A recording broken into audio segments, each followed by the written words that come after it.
I used to see my father fighting my mom almost every evening. I could question the power that my father is wielding over my mom. I could not explain it. Going to church, I see male dominance in leadership. I thought this is God's ideal. No, this is because of patriarchal norms. I started thinking that religious communities, they stand a better place to challenge patriarchal norm. And this is where I started advocating for gender equality.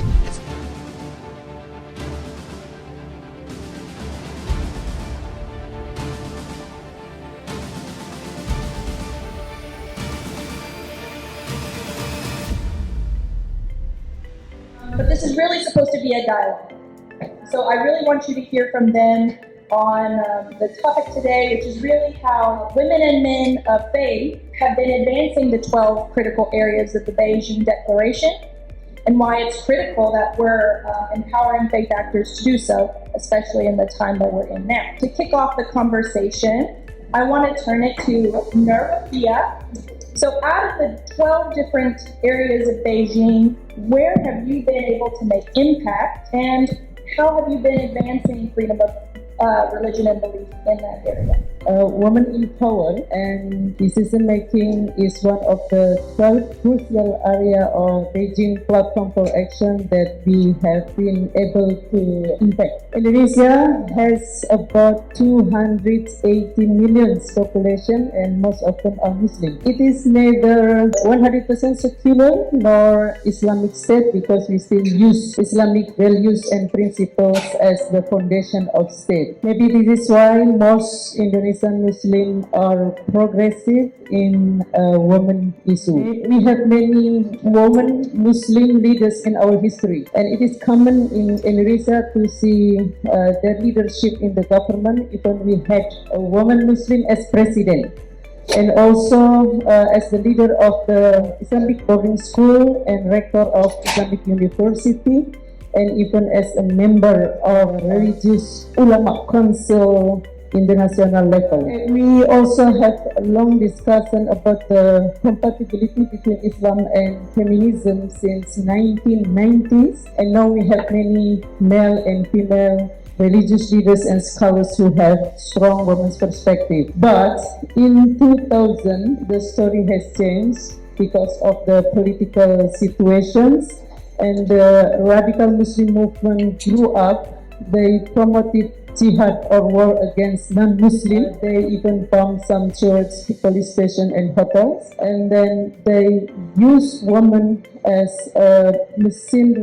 reproductive machines, or tools to speed up the birth of jihadists or Muslim combatants by promoting polygamy and child marriage, also prohibiting contraception. So women issue suddenly set back, and we are afraid of speaking up about women's rights in Islam. Unfortunately, in 2017, a group of male and female religious leaders and scholars who have strong women's perspective gathered and organized the first Indonesian Women Ulama Congress, and they produced fatwas or religious views on women issue, which some of them is the obligation of protecting children from marriage, and also the prohibition of sexual violence both outside and inside marriage. So the Congress really have enabled women to be brave again to speak about women's rights in Islam, and even to make them confident to produce fatwas on women issue by themselves based on Islamic scriptures and also women's experiences. I want to turn it now to Reverend Dominic Mazzolo, and I know that your work actually focuses specifically on gender-based violence, so I'd love to hear from you about this work and the impacts that you have, and if you've had similar challenges.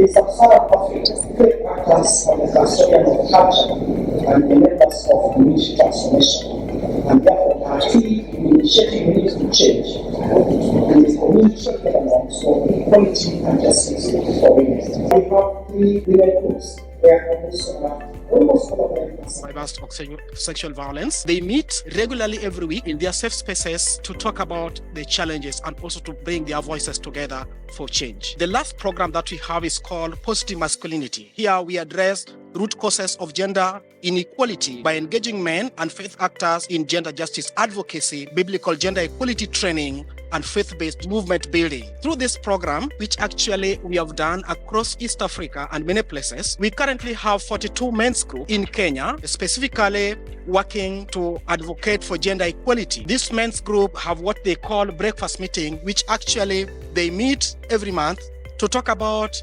femicide, land rights for women, causes of gender-based violence, masculinity, and how men can be engaged to end gender-based violence. Through this group, we also have men who actually are like community gender champions.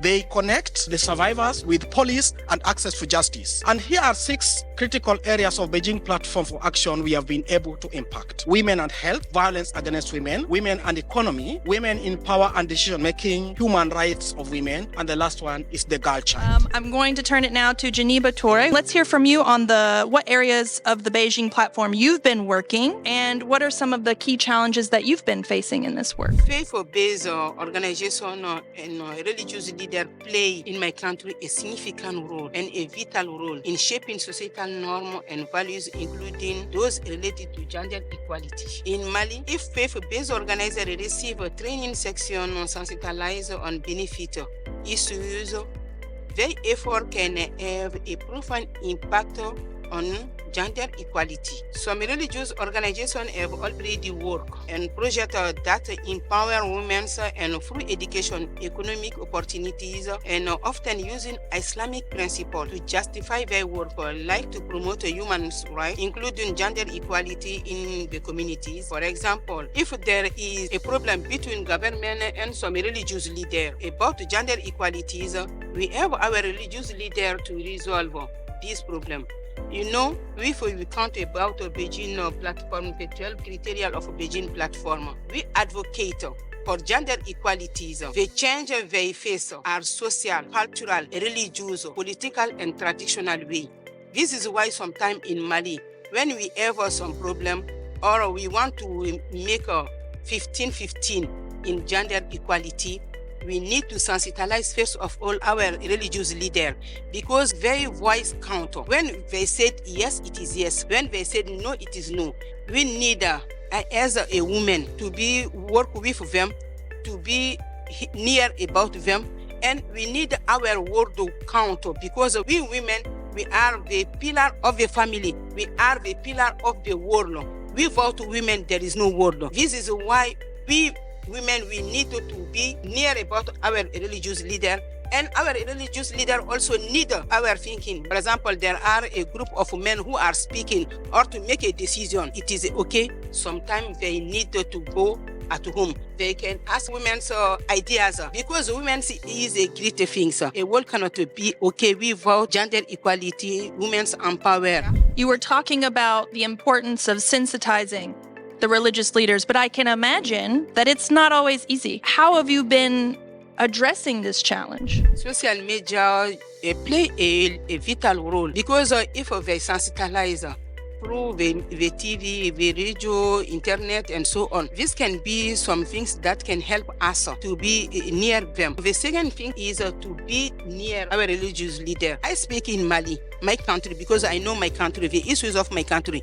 Everything cannot be okay without the leader's consentment. There was a former woman whose name is Fatmata Sire Jakite. She was fighting again about women's equality, gender's equality. Her fight was about also female genital. When you are a woman, you want to fight against your right. It is not easy in Mali without the consentment of the leaders. And how to have their consentment, you need to be near from them. Each time to talk with them, to sensitize them, because without their consentment, it is not easy. It is put in Malian women's mind. Women must be submitted from their husbands or from their leaders a consentment. If your man is said not to move here, in a religious way, you need to accept. But we women now, women of faith, we have a lot of association of women. For example, UNAFEM. UNAFEM is a great women's association. And every association in Mali, women's association are included in UNAFEM. when women's leaders speak, our religious are okay. It is okay for them. This is why to be a leader, women's leader, sometimes is not easy. But Matasire she has a lot of problem when she bring this kind of a word, gender equality. Some of our leaders call him to insult her, but now she's not in our world, she is died. But her fight was against gender equality. Women need a freedom. She was a lot of problem with our leader religious. But now I think our leader religious started to understand. For example, women of faith play a vital role now because they know our objective now, and it is started to be understood. Before it's not easy, but now it is okay. It is started to be okay. I cannot say it is okay totally, but it is started to be okay. You were talking about the fatwa that you developed. What were some of the best practices and lessons learned from that process in engaging with faith actors and developing this? Actually, the raising of awareness of the women's human experiences. Our society is dominated by male who doesn't have women's human experiences. As we know that the different reproductive systems give different bodily experiences. Let me be clear.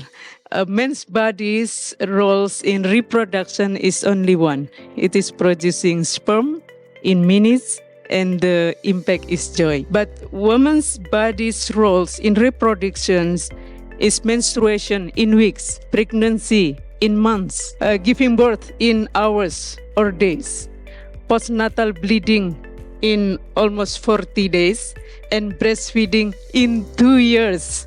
And all of these experiences give painful impact.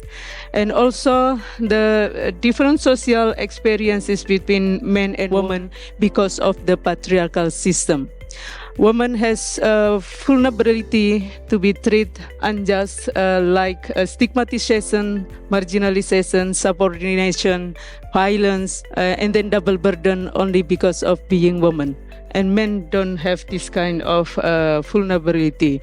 So can you imagine that in centuries, this world is only ruled by male and until now dominated by male. And the impact is that women's experiences has been ignored.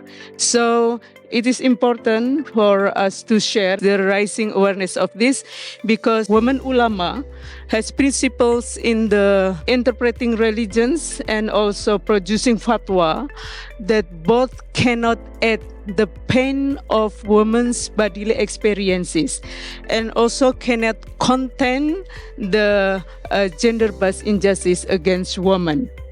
So this is what happened in Indonesia now, that the awareness of women's human experiences become the basis of the producing government policies, for example, and also religious interpretation and social wisdom and other form of justice.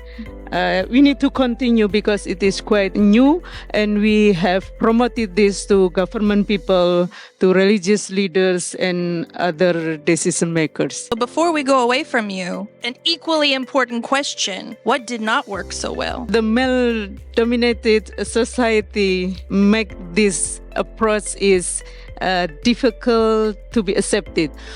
For example, when women ulama has this kind of fatwa based on women's experiences, then most religious leaders see this as the disobedience against God. But we believe that God is just to women. So we can only obey God by disobeying any discriminative interpretation of religions and discriminative fatwa. So who exactly disobey God, us or them? And I think we need time to make this kind of religious interpretation and fatwa based on the women's human experiences to be in the mainstream interpretation of religions and fatwa. And we hope someday it become the mainstream one. To you, Reverend Mazzolo, out of all the work that you've been doing and engaging men, and more importantly, in the moment that we're in, young men, what are some of the best practices that you've learned in this work, and also what has not worked well? We have developed 7 concrete steps that faith actors and policymakers can take for these actions to work. Number 1, to engage interfaith dialogue and collaboration, encourage conversations among diverse religious groups to promote mutual understanding and collective action towards gender equality. Such dialogue can help align religious teachings and human rights principles, fostering a unified approach to implementing Beijing Platform for Action. Number 2, to utilize frameworks like Faith for Rights and adopt and implement initiatives such as Faith for Rights framework, which offer 18 commitments guiding faith-based actors to uphold human rights, including gender equality. This framework serves as a practical tool for faith community to align their practices with international human rights. Number 3, promote gender-sensitive religious interpretations, and this is our greatest interest. We encourage religious scholars and leaders to interpret religious texts in a way that promotes women's rights and equality.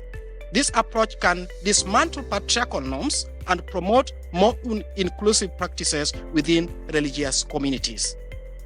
The 4th point is to develop and implement educational programs, create educational initiatives within religious institutions that emphasize the importance of gender equality and the rights enshrined in Article 18. Educating community can lead to a broader cultural shift towards accepting and promoting women's rights, because women's rights are human rights. Advocate for policy reforms. Here, faith actors can collaborate with the policymakers and advocate for legal and policy reforms that align national laws with international commitment like the Beijing Platform for Action. This collaboration ensures that religious perspectives are considered in policy making, leading to more comprehensive and acceptable norms. The 6th point, monitor and report progress. To establish mechanisms within religious communities to monitor the implementation of gender equality initiatives and report progress. This accountability can motivate continuous improvement and highlight successful strategies that can be replicated elsewhere. And the final one is to address internal challenges. Acknowledge and address instances where religious actors have hindered progress towards gender equality. By holding themselves accountable, faith communities can strengthen their credibility, commitment to human rights. What's a personal story that you could share with us from this work? I found myself sometimes in lonely places with women because I'm a man advocating for gender equality. It started when I came across academic journal in a university seminary when I was a student as a theologian. I came across academic journal from Christians for Biblical Equality that was talking about faith and women empowerment. This academic journal challenged my worldview, and I reflected back in my community. It clicked my childhood memory when I used to see my father fighting my mom almost every evening. My father was a polygamous man. He had 3 wives. My mother was the second wife with 12 children. We lived in poverty. We lacked a lot. And actually every day we could see our mother crying because the fight and abuse from my father. I could question the power that my father is wielding over my mom. I could not explain it. Going to church, I see male dominance in leadership. Coming to the local community, like local chiefs and everything was male leadership. I thought this is God's ideal. This is God's ordained for the world to behave that way. And this academic journal challenged me to see that, no, this is because of patriarchal norms. I've been raised and socialized as a man to have power over a woman. So this is where I started thinking that religious communities, because of their sacred conviction and sacred text that they use to transform community, they stand a better place to challenge patriarchal norm and bring justice for women and men and also for more boys and girls. This is how my story began, and this is where I started advocating for gender equality, especially for women empowerment, so that we can see the equal worth and dignity we have as both men and women. Thank you for sharing that personal story. It just makes me think about what we've been hearing this week, the increased levels of violence that we're finding against women and girls. So I want to ask the room, if you have experienced or seen or heard someone experience violence against women or girls, raise your hand. I think that's everybody in the room, right? Yeah.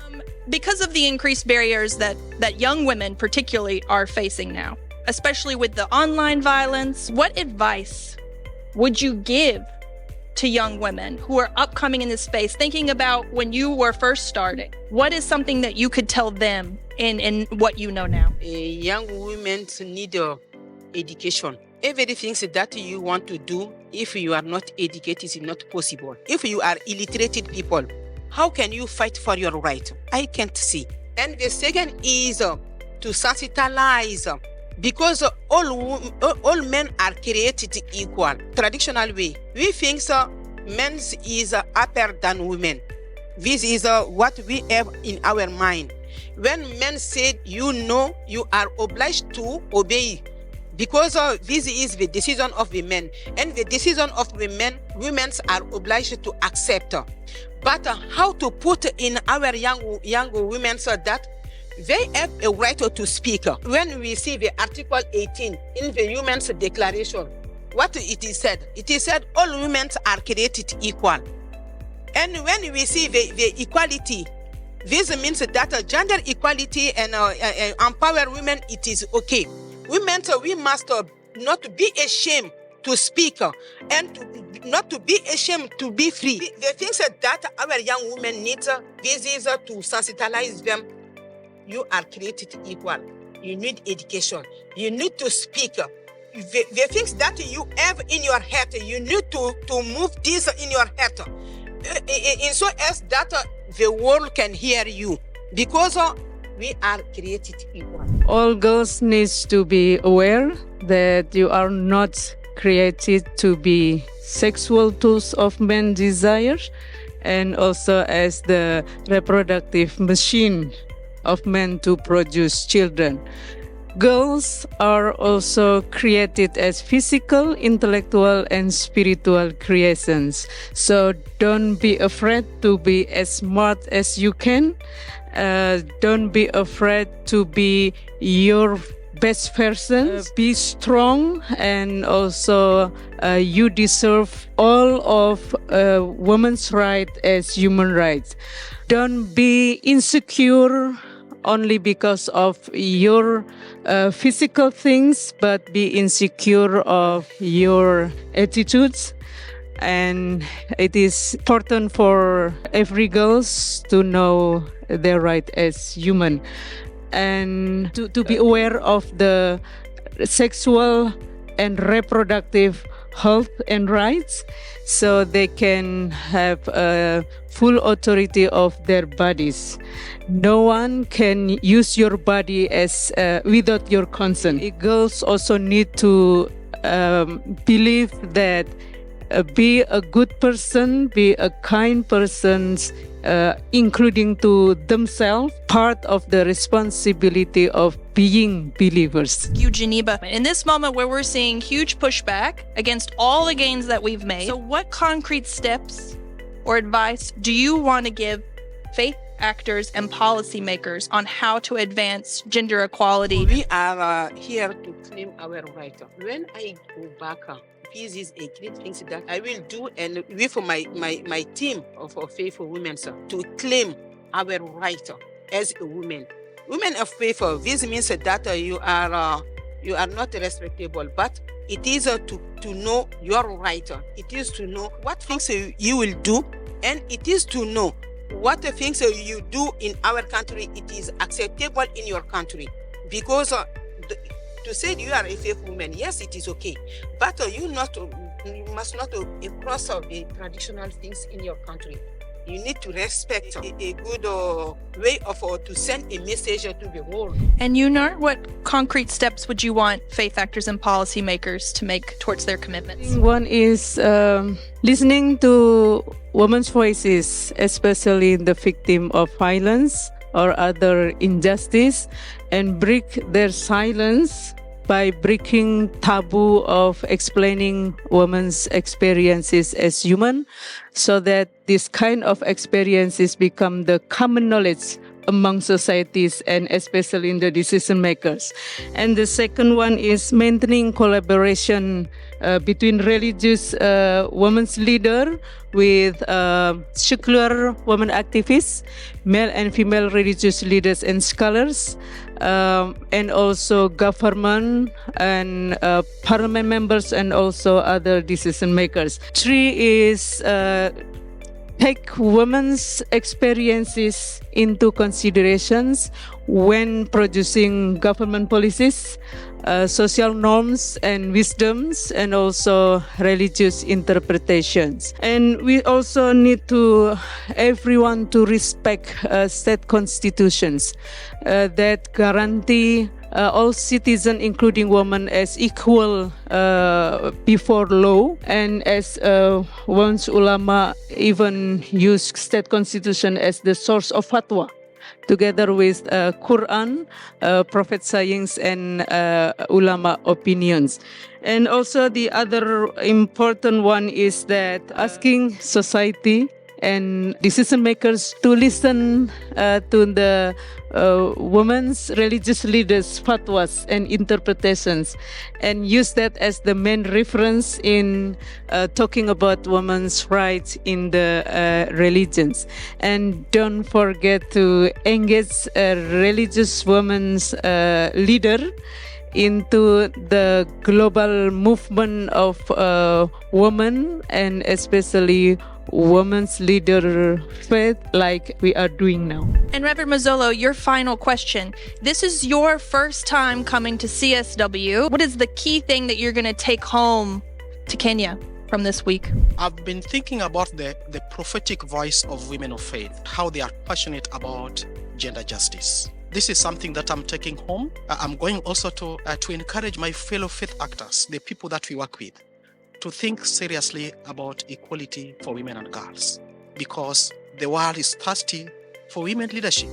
The women is thirsty for equality, so that the other half of human population can contribute to development of our societies. So now we're going to turn it to our Q&A. If there is now any questions, either from online or the audience, we'd love to hear from you. What are you doing for young girls, young boys, to see you as model and to continue the work you are doing today? So there is any initiative which you are doing?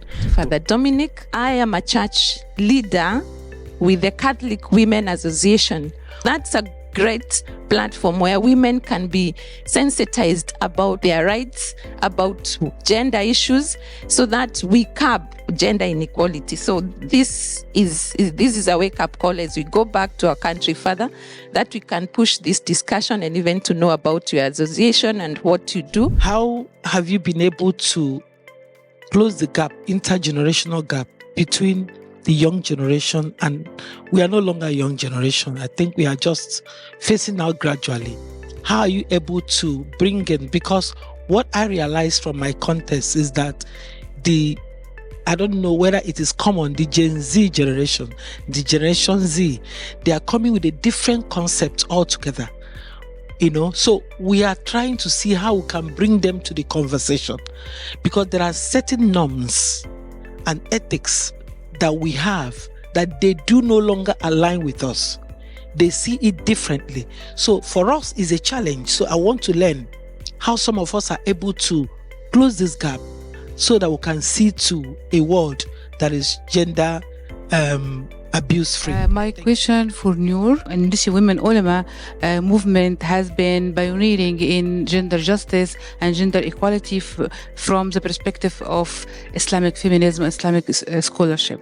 So what efforts are being made to share these experiences with other Muslim majority countries, and how can similar movements be supported globally? So for the first set of questions for all of you, which is, what are you doing to lift up young women? Not empower them, because they have their power already, but how are you lifting them up in your work and closing this intergenerational gap? And then a question was presented to you, Reverend Mazzolo, about How are you engaging other women platforms, including the Catholic Women platform that was mentioned in Kenya?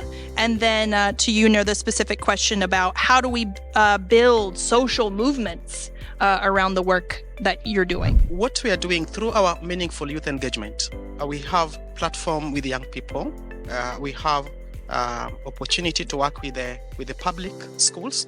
Currently, we are working with the 15 schools with about 750 girls and boys. Where actually we have a program we call We Run, We Rise, where we pair physical activity and also have in-person classes where we talk about issues affecting boys and girls as they grow up.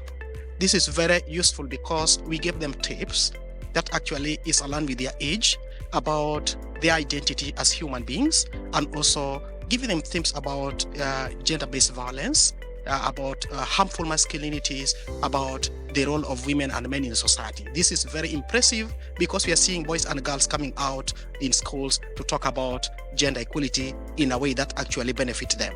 Also in the community, the Gen Zs, about meaningful youth engagement, we work with them closely on sexual and reproductive health, where also we bring faith leaders together so that we reason together through a tool we use a tool called JISRA tool, Intersectional See Judge Act, that we adopted from circles of concerned African women theologians, helping us to see the intersectionality. What are the things affecting youths that sometimes we religious leaders we don't see? What are some of the new things that we need to learn? And how can we work together with the young people for them to support them?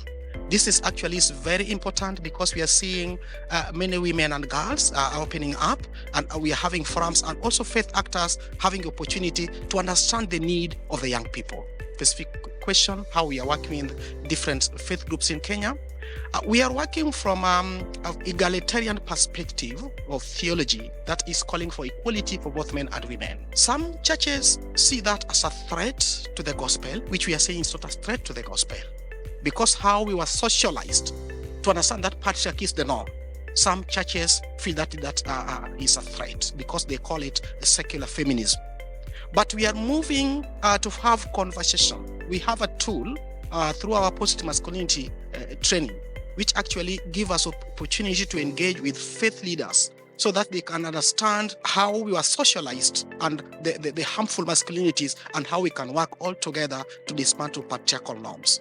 So it's not very easy to work with all, especially the Roman Catholic Church, but we are getting close. Like the conference we are having in Nairobi in September is calling, even we are having a Roman Catholic scholar, and he is bringing Catholic leaders to come and listen to the conversation and dialogue about gender justice.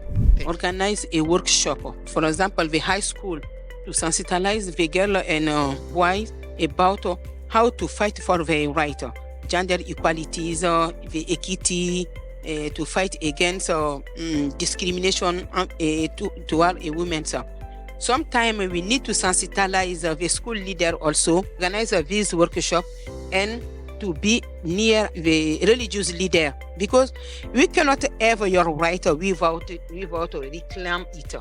How to do it? It is the best way is to sensitize with the social media. And as a woman also, when you arrive in your home, you need to be close with your girl, to make in her mind that you are a woman. You will be a woman one day, and you must be a leader to fight for your right. Youth and international network are two among our priorities. And how to reach youth? Actually, women ulama has different backgrounds.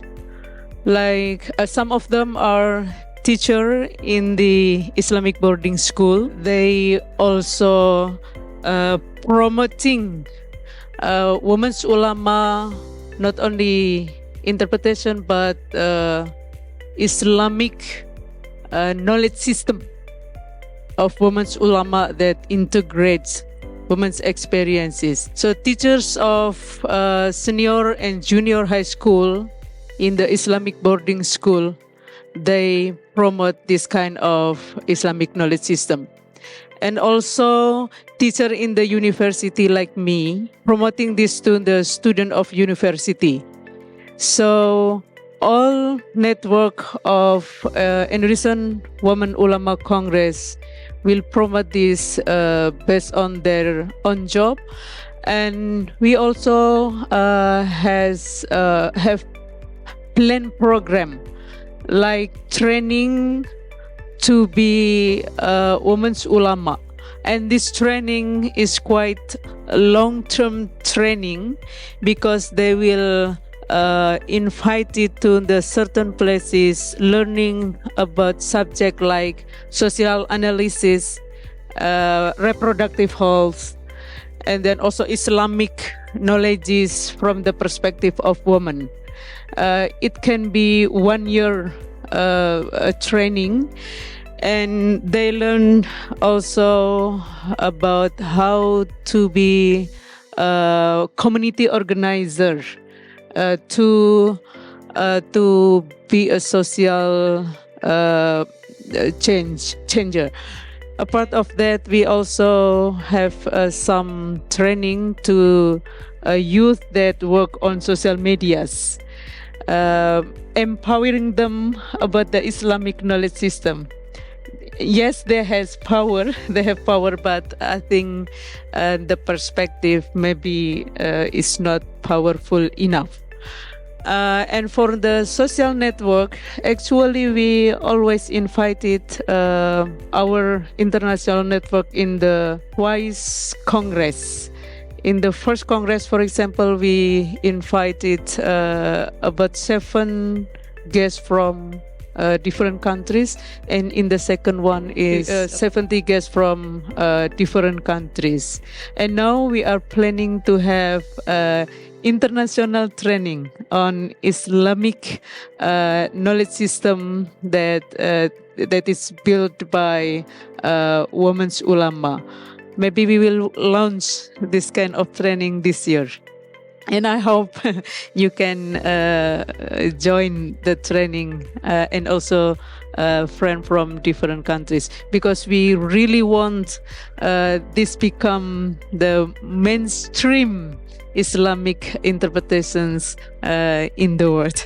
So now I want to also go online to any questions that have been posed. Louise, if you could help me out. First of all, I'd just like to include a couple of comments that have been made online from our women and young women of faith. The first is from Nejat Umar, Woman and Youth Focal Point for the Ethiopian Interfaith Forum for Development, Dialogue and Action.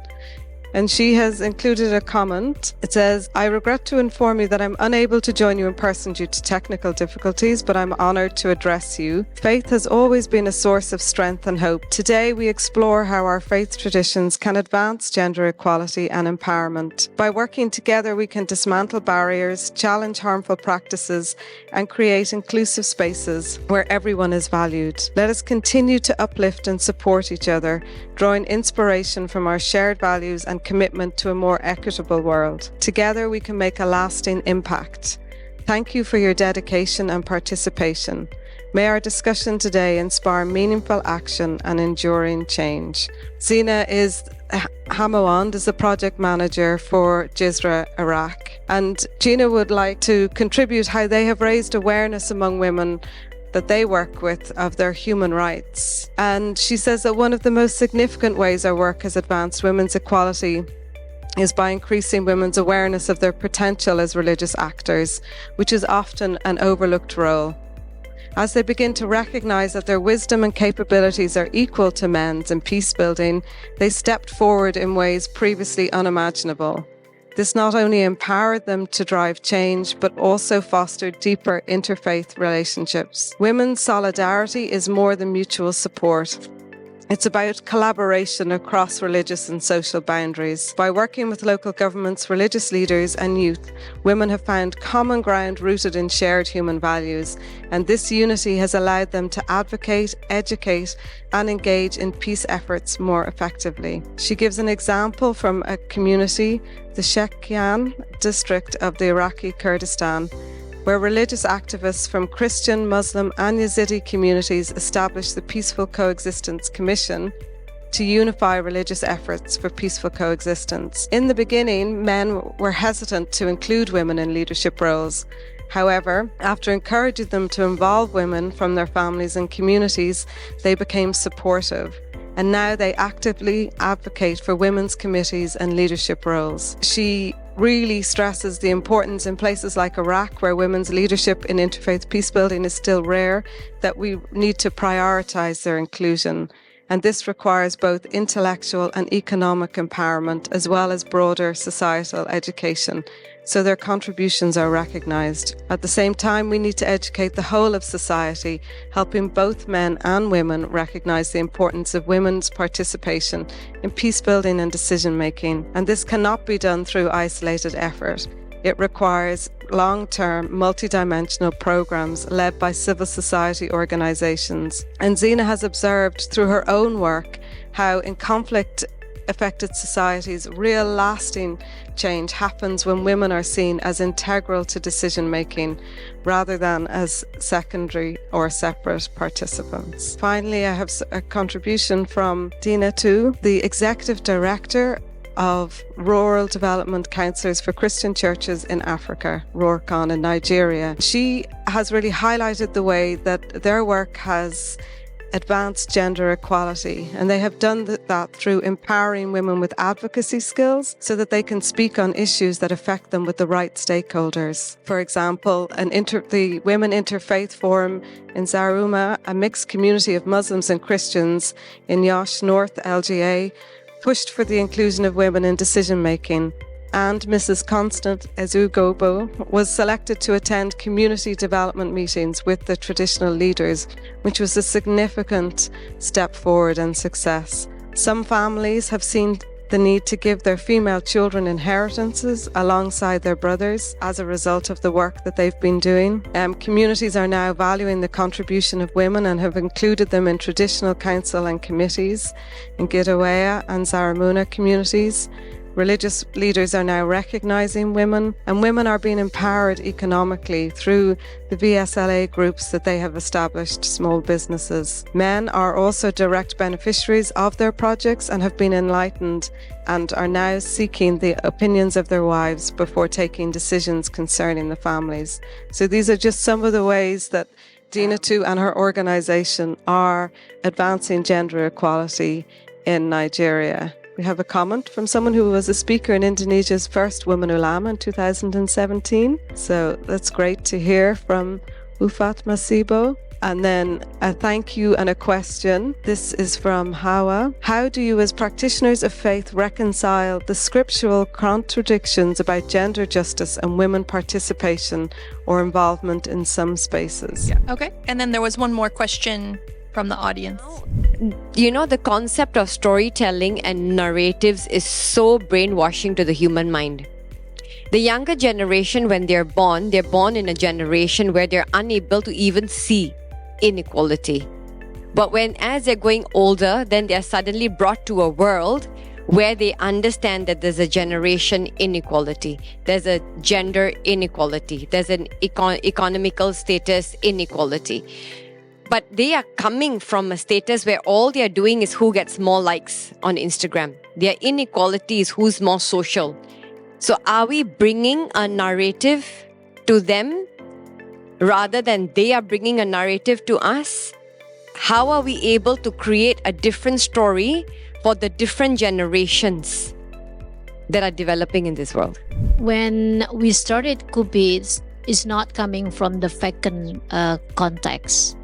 It has a lot of elements in our society where we call it ecosystem. So when we imagining that we're gonna have more women ulama, in your context, ulama can be applied in a different context. What would be healthy environment or the element of ecosystem should be exist in your society that allowing the growing of the young women ulama sustainably in the future. I'm interested to listen also from Africa, of course, because your context is very different with us. When we talk about gender equality, we also talk about the LGBTQ communities. For example, we had a situation with a transgender youth, and when the leaders heard about her own story, when the leaders heard about her own sufferings with all of she was struggling, they could understand the situation and include this person into the community. So I'd like to ask if you have examples of how to include, how to embrace and share solidarity with the LGBT community as well. If you want to pick one of those as your final statement, so I'll go first to you, Geneva. We want cross religious discrimination to say that you are Muslim, Christian. This is why in Mali we have a creator CIP. CIP Mali. CIP Mali means what? This is a religious council for peace in Mali. Through this, we need to engage the young women to be good, to be engaged, and to sometimes to organize a workshop between them, because they need our experiences to be growth. If you want to claim some things, fight against gender equalities or to bring a peace in a country, for example, in my country or everywhere in the world, you need first of all to be engaged, to have a lot of experiences. I think we need to believe that, for example, the Holy Quran is the word of God, who has unlimited knowledge, always true and always just. But also realize that God's words is always interpreted by human, who no one of them is always true. So sometimes the interpretation is wrong, sometimes is true, and not always just. Sometimes just, sometimes unjust. So every time we find the discriminative interpretation of God's word against women, just reflect, is that kind of interpretation the one that God means? In the past, I questioned, but now I did not question. I give statement. I believe that that kind of interpretation is not what God means. For example, the verse of beating wife. Is that verse is allowing husband to beat wife for educating them, or that verse exactly is educating husband not to beat wife? Also, the verse of on polygamy, for example, is that verse empowering husband to have more than one wife, or empowering them to only have one wife? Because the first said that monogamy is giving a lot of opportunity to have just marriage for both husband and wife. So it is not about God's words, it is about human interpretations. That is why we need to take women's experiences, bodily and social experiences into consideration in understanding God's word. In brief is that we need to see the holy books as the system that has missions, moral foundations, and method verses. We need to understand the method verses in line with the missions and moral foundations. And the second one is seeing the holy book as the record of the process.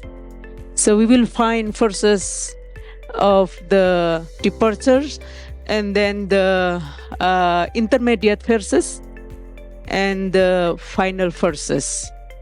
In Al-Quran, for example, we have verses of women as the angel of paradise. And the descriptions of the angels is so much put woman as the sexual object. We need to understand the Holy Book due to the missions and the final goals. Yeah. Which is humanizing women. Gender justice needs prophetic wisdom, when dealing with the people of God and being inclusive. Many times in the context of sub-Saharan Africa, it has been really sensitive, but we need prophetic wisdom so that we can actually include all people of God. Through our Intersectional See Judge Act tool, it has helped us for some faith leaders to see the sense and make difference. We've seen this morning how through leveraging their religious beliefs and their community influence and leadership skills, women, young women and men of faith are driving positive change in communities and acting as catalysts towards a more just and inclusive and peaceful world. Now more than ever, in the face of the pushback and rollback of women's rights, we need to listen to, engage with and support the essential work that women and young women faith actors are doing to provide access to resources for them, to fund their initiatives and to ensure they have a seat at the table in policy and decision-making spaces.